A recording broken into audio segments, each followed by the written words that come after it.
चुनाव में मुझसे एक ने पूछा कि आप गमछा क्यों पहने हुए हैं, कि इसमें आशीर्वाद भी छिपा हुआ है।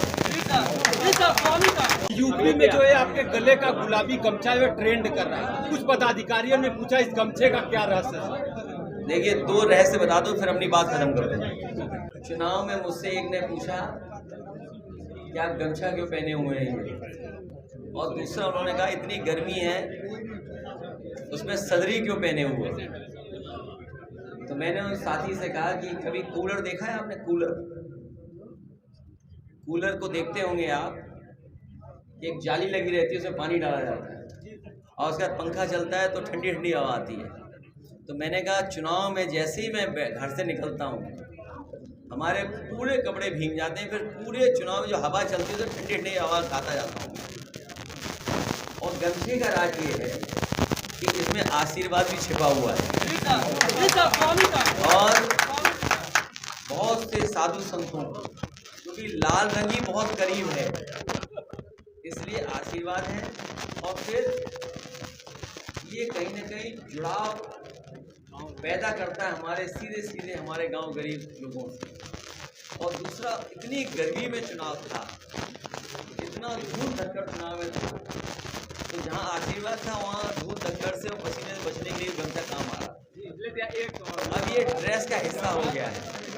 पता है कि जो MY अफसर है उपचुनाव, आने वाले उपचुनाव में हटाए जा रहे हैं, तो इस पर आपको क्या कहेंगे? पीडीए ने MY को हराया है, पीडीए ने मोदी योगी लोगों को दोनों को हराया है, इसलिए MY से घबराए और पीडीए से घबराए। लोकसभा चुनाव के बाद सर पूर्वांचल में पहली बार आपका आगमन है, पूर्वांचल ने झोली भरकर आपको सीट दी, तो पूर्वांचल की जनता के लिए क्या कहेंगे? मैं पूर्वांचल की जनता का बहुत आभार प्रकट करता हूँ, धन्यवाद देता हूँ।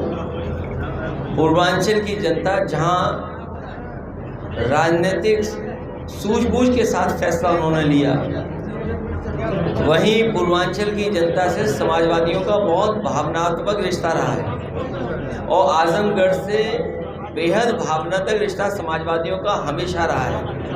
हम पूर्वांचल की जनता को और खासकर पूरी उत्तर प्रदेश की जनता को भरोसा दिलाते हैं, जिस जिम्मेदारी के लिए आपने हमको चुन करके भेजा है, लोकसभा में बैठ करके खड़े होकर के आपकी तमाम सवालों पर सरकार को घेरेंगे और आपको न्याय दिलाने का काम करेंगे। और आने वाले समय में जो 2027 का चुनाव होने जा रहा है, बीजेपी ऐसी घबराई हुई है कि उन्हें पता ही नहीं लग रहा है कि किस दिशा में जाएं। और इन परिणामों के आने के बाद समाजवादी लोग जितना जनता के बीच में रहेंगे उतना ही जनता का समर्थन आने वाले समय में मिलेगा। और हमें पूरा भरोसा है कि जो समाजवादियों की प्रोग्रेसिव पॉलिटिक्स रही है, जो समाजवादियों की पॉजिटिव पॉलिटिक्स है, जो समाजवादियों की खुशहाली की राजनीति है, जो समाजवादियों की भेदभाव मिटाने की राजनीति है, जो समाजवादियों को जो विरासत में मिला है कि खाई कैसे कम हो, अमीरी गरीबी की उस दिशा में लगातार काम करेंगे। और पूर्वांचल की जनता पहले जैसा आशीर्वाद फिर देगी समाजवादियों को। सर प्रदेश में अभी जब हाल ही में जब 5 में स्थान पे बताने वाली सरकार ने कहा कि अर्थव्यवस्था 5वें स्थान पर पहुंच गई है और 3रे स्थान पे ले जाने वाले हैं, इसका मतलब ये नहीं है कि हमारे किसानों की और नौजवानों की या व्यापारियों की आय बढ़ गई हो। अभी भी प्रति व्यक्ति आय नहीं बढ़ी है, वो आंकड़ों में तो दिखती है लेकिन सच्चाई में नहीं है वो। और दूसरा सुझाव हम लोगों ने दिया था यही पूर्वांचल एक्सप्रेस वो को लेकर के, अगर ये 25 किलोमीटर और जोड़ दें गाजीपुर के हमारे पखनपुरा गांव से, और जो बक्सर से सड़क बनकर के आ रही है, तो भागलपुर से लेकर के सीधा दिल्ली तक आपको एक्सप्रेस वे मिल जाएगा।